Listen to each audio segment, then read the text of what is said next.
Next chapter के साथ start करते हैं। नेक्स्ट चैप्टर है हमारा work and energy. Work and energy में जो पहली चीज है वो है हमारे पास वर्क। वर्क क्या होता है? वर्क को हम फिजिक्स में डिफाइन करते हैं कि डॉट प्रोडक्ट ऑफ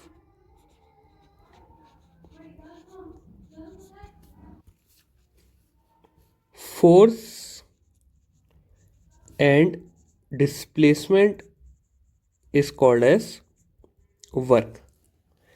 मैथमेटिकली हम इसको इस तरह से लिखते हैं कि work is equal to F dot D, या इसको इस तरह भी लिखा जा सकता है कि F D cos of theta. अगर हमने इस थीटा के कॉन्सेप्ट को समझना है तो इस तरह से कंसिडर करते हैं कि एक बॉक्स पड़ा हुआ है और उसके ऊपर इस डायरेक्शन में फोर्स लग रही है और वो मूव जो है वो इस तरह से कर रहा है। ठीक है, तो यहां पर हमारे पास फोर्स और डिस्प्लेसमेंट के बीच में एक एंगल आ गया, तो यहां पर वर्क होगा हमारे पास F D cos of theta. ठीक है स्टूडेंट्स, तो ये है हमारे पास सिंपल वर्क का कॉन्सेप्ट।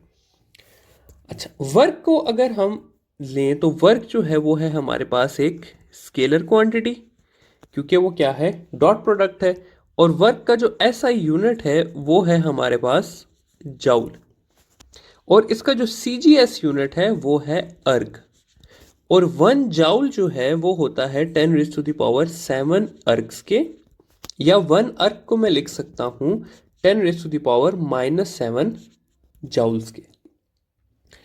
अच्छा, थोड़ी सी बात कर लेते हैं मैक्सिमम और मिनिमम वर्क की। तो मैक्सिमम वर्क तब होता है हमारे पास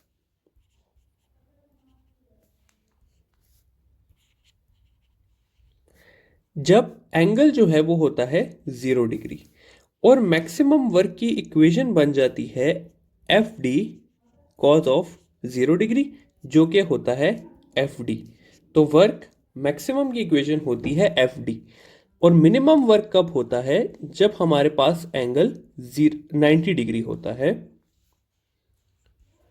और इक्वेशन चेंज होके कुछ इस तरह से हो जाती है कि F D cos of 90 degree, जो कि बनता है 0। तो मैक्सिमम वर्क हमारे पास होता है एफ डी के इक्वल, और मिनिमम वर्क होता है 0 के इक्वल। ठीक है, आगे जाते हैं और देखते हैं relation between maximum and minimum work देख लेते हैं।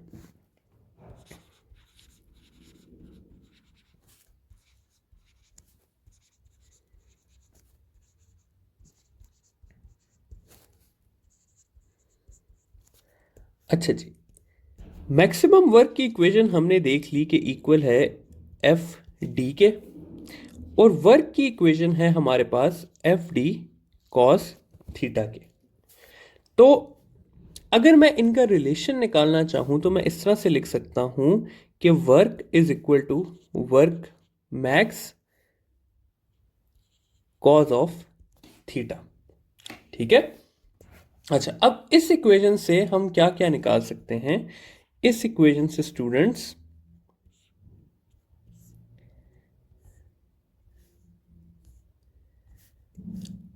हम निकाल सकते हैं कि 30 डिग्री पे, या चलें 0 डिग्री से शुरू करते हैं। तो 0 डिग्री पे मैक्सिमम वर्क और वर्क का रिलेशन क्या होगा? तो जब एंगल 0 डिग्री होगा तो वर्क और मैक्सिमम वर्क इक्वल हो जाएंगे।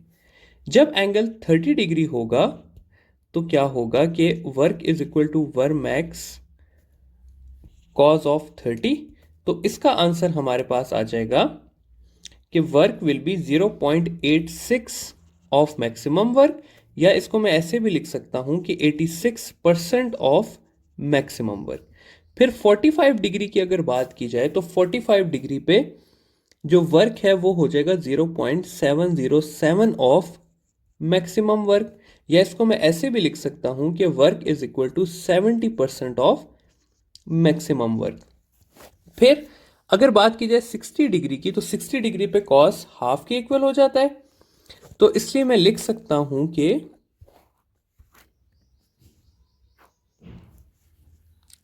Work is equal to 0.5 of maximum work, या work is equal to 50% of maximum work. और फाइनली आ जाता है हमारे पास 90 डिग्री एंगल, तो 90 डिग्री पे होता है cos 0, तो cos क्या हो जाता है 0 पे वर्क हमारे पास 90 डिग्री हो जाता है। ठीक है, तो ये है हमारे पास relation between work and maximum work at different angles. ठीक है, आगे जाते हैं और थोड़ी सी बात कर लेते हैं अब हम वर्क के अंदर positive, negative and zero work की इन अ सेम सिनेरियो। ठीक है, तो पॉजिटिव, नेगेटिव या zero work in a same scenario. तो शुरू करते हैं जी वर्क से, कि वर्क की अगर हम बात करें तो वर्क जो है वो हमारे पास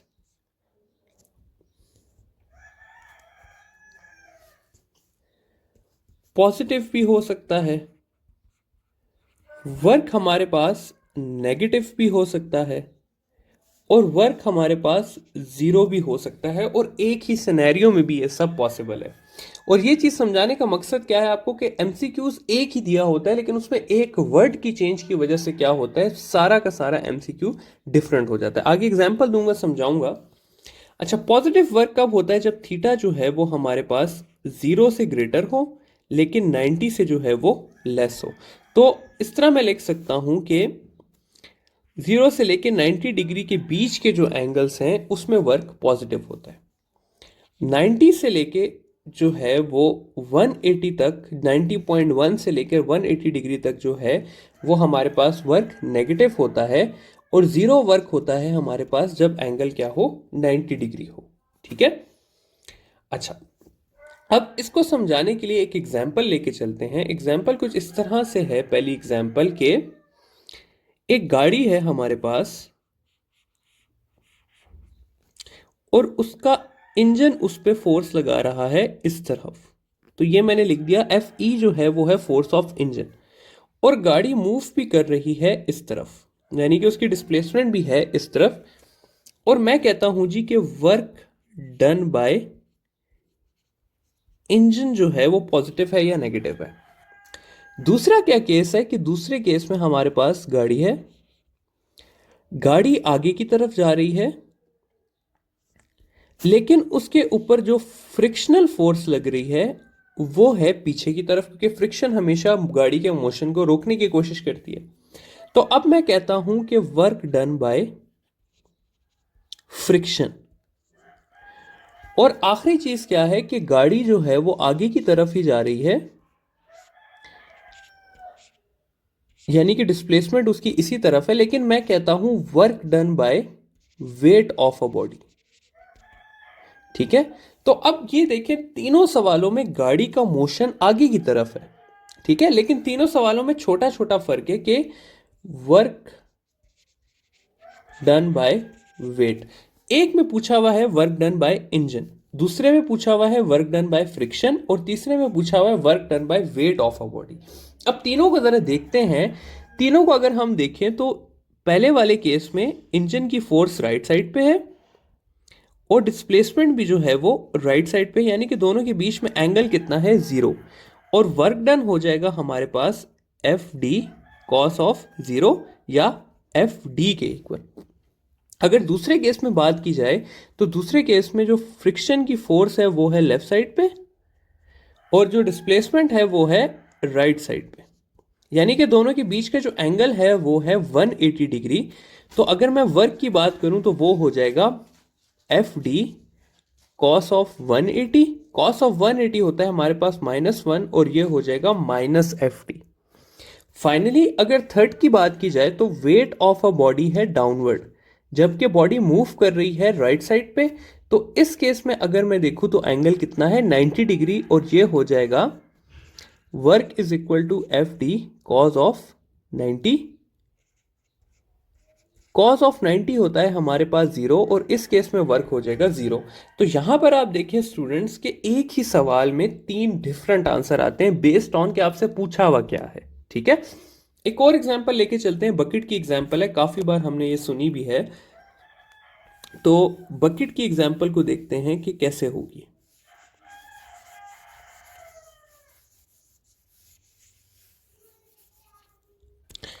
अब इस तरह से है स्टूडेंट्स के, मैं कहता हूं कि एक बंदा है और वो एक बकेट को ऊपर की तरफ उठाता है, ठीक है। इस केस में भी एक बंदा है और वो उस बकेट को ऊपर की तरफ ही उठाता है। यहां पर मैं आपसे पूछ लेता हूं कि वर्क डन बाय मैन, यहां पर मैं आपसे पूछ लेता हूं work done by weight of a body. और थर्ड केस में क्या है कि मैं कहता हूं कि ये बंदा जो है, ये बंदा इसको आगे की तरफ लेके जा रहा है, और यहां पे मैं आपसे पूछ लेता हूं वर्क डन बाय वेट या मैन, दोनों पूछ लेता हूं। अब अगर आप फर्स्ट केस में देखें तो इसमें जो डिस्प्लेसमेंट है वो है ऊपर की तरफ, और जो बंदा फोर्स अप्लाई कर रहा है वो भी है ऊपर की तरफ, यानी कि दोनों के बीच में एंगल कितना है, 0 डिग्री, और वर्क होगा मेरे पास प्लस एफ डी। अगर मैं इसकी बात करूं तो वेट ऑफ अ बॉडी जो है वो डाउनवर्ड है, जबकि हम इसे मूव किधर कर रहे हैं, अपवर्ड।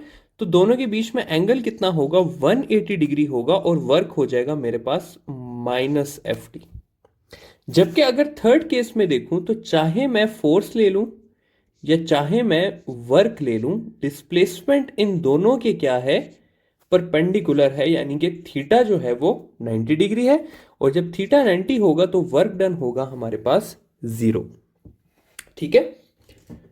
फाइनली जीरो वर्क की एक और एग्जांपल आप लोगों को मैं यहां पे करा दूं, तो जीरो वर्क की एक और एग्जांपल है ड्यूरिंग सर्कुलर मोशन।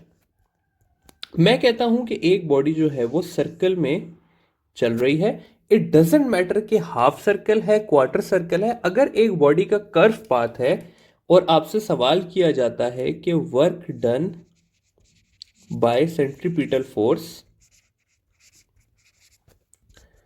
तो वो ऑलवेज जो है वो 0 होगा। उसका रीजन क्या है कि बॉडी की जो सेंट्रीपिटल फोर्स है वो होगी टुवर्ड सेंटर, और उसकी इंस्टेंटेनियस डिस्प्लेसमेंट होगी 90 डिग्री पे। तो एंगल जो है इसमें हमेशा 90 डिग्री बनेगा, और वर्क डन क्या होगा, 0 होगा। तो work done in a circular path is always 0। Reason क्या है कि सेंट्रीपिटल फोर्स और डिस्प्लेसमेंट के बीच में एंगल क्या होता है, 90 डिग्री होता है। तो आई होप कि ये वर्क का जो बेसिक कॉन्सेप्ट है ये आप लोगों को समझ आ गया होगा। आगे हम जाते हैं वर्क के नेक्स्ट लेक्चर में, थोड़ा वेक्टर सॉल्व में और एक इंटीग्रेशन के प्रॉब्लम्स आते हैं और ग्राफिकल एनालिसिस ऑफ वर्क पे।